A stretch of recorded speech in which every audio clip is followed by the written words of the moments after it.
ದ್ವಾರಕೇಶ್ ಹೆಸರನ್ನ ಕೇಳಿದಾಗ ನಮಗೆ ಇಡೀ ಚಿತ್ರರಂಗ ಅವರ ಸಾವನ್ನು ಭಾಳ ದುಃಖದಲ್ಲೇ ನೋಡಬೇಕಾಗಿದೆ. ಕಾರಣ ಏನಂದರೆ ಕೇವಲ ನಟ ಅಲ್ಲ, ಕೇವಲ ಸಿನಿಮಾದ ಪ್ರತಿನಿಧಿ ಅಲ್ಲ, ಸಂಪೂರ್ಣ ಸಿನಿಮಾದ ಎಲ್ಲ ಆಗುಹೋಗುಗಳನ್ನು ಇಟ್ಕೊಂಡು ಚಿಕ್ಕ ವಯಸ್ಸಿನಲ್ಲಿ ಸಿನಿಮಾಕ್ಕೆ ಬಂದು ದೊಡ್ಡ ಸಾಧನೆಯನ್ನು ಇವತ್ತು ಆಮೇಲೆ ವಿದೇಶಕ್ಕೆ ಹೋಗಿ ಸಿನಿಮಾ ತೆಗೆದ್ರಲ್ಲ, ಅದು ದೊಡ್ಡ ಚಾಲೆಂಜು ಆ ಕಾಲದಲ್ಲಿ.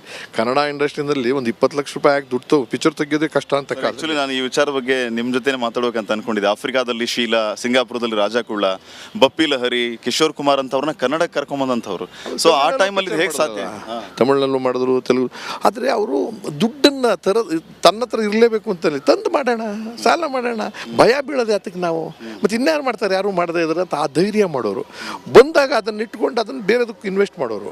ಹೋದಾಗ ಮತ್ತೆ ಸಾಲ ಗಿಲ್ಲ ಮಾಡ್ಕೊಂಡು ಏನು ಪರ್ಚೇಸ್ ಮಾಡಿದ್ರು, ಏನು ಆಸ್ತಿ ಮಾಡಿದ್ರು ಕಳ್ಕೊಳ್ಳೋಕ್ಕೂ ಸಿದ್ಧ ಇದೆ. ಅಂದರೆ ಅವ್ರ ಮನೆಯವ್ರನ್ನೂ ಎದುರಿಸಿದ್ದಾರೆ ಬೇರೆ ರೀತಿಯಲ್ಲಿ.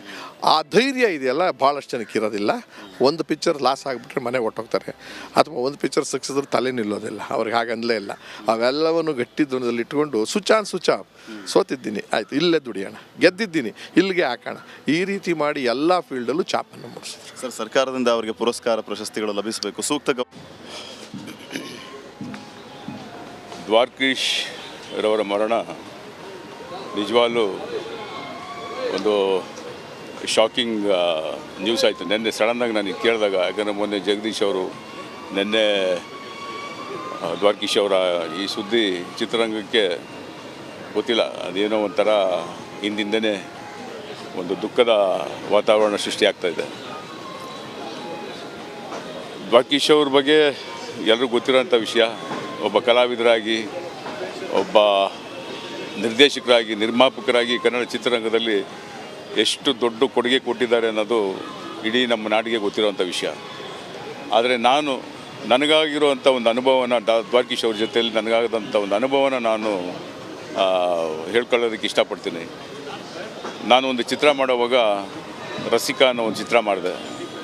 ಅದು ವಿಷ್ಣು ಸಾರೇ ನನಗೆ ಆ ಚಿತ್ರನ ಮಾಡೋದಕ್ಕೆ ದ್ವಾರಕೀಶ್ ಅವ್ರಿಗೆ ಹೇಳಿ ಆ ಚಿತ್ರನ ಮಾಡಿದ್ವಿ ನಾವು. ಒಬ್ಬ ನಿರ್ದೇಶಕರಾಗಿ, ಒಬ್ಬ ನಿರ್ಮಾಪಕನಿಗೆ ಎಷ್ಟು ಅಚ್ಚುಕಟ್ಟಾಗಿ ಒಂದು ಸಿನಿಮಾನ ಮಾಡಬೇಕು, ಆ ಚಿತ್ರನ ಯಾವ ರೀತಿ ಒಬ್ಬ ನಿರ್ಮಾಪಕ ಅಂದರೆ ಬರೀ ದುಡ್ಡು ಹಾಕಿ ಮನೇಲಿ ಕೂತ್ಕೊಳ್ಳೋದಲ್ಲ, ಇಲ್ಲಿ ಎ ಸಿ ರೂಮಲ್ಲಿ ಕೂತ್ಕೊಳ್ಳೋದಲ್ಲ, ಚಿತ್ರರಂಗದಲ್ಲಿ ಒಬ್ಬ ನಿರ್ಮಾಪಕ ಹೆಂಗಿರಬೇಕು ಅನ್ನೋದನ್ನ ಶಿಸ್ತನ್ನು ನಾನು ಅವರಿಂದ ಕಲಿತೆ. ನಾನು ಒಂದು ಕತೆ, ಒಂದು ಸಿನಿಮಾ ಮಾಡಬೇಕಾದ್ರೆ ಒಂದು ಕತೆ ತುಂಬ ಇಂಪಾರ್ಟೆಂಟ್ ಆಗುತ್ತೆ. ಆ ಕತೆ ಇಷ್ಟ ಆದರೆ ನಿರ್ಮಾಪಕನಿಗೆ ಆ ಕತೆಗೆ ಏನೇನು ಕೊಡಬೇಕು, ಏನೇನು ಕೊಡಬಾರ್ದು, ಎಲ್ಲೆಲ್ಲಿ ಚಿತ್ರೀಕರಣ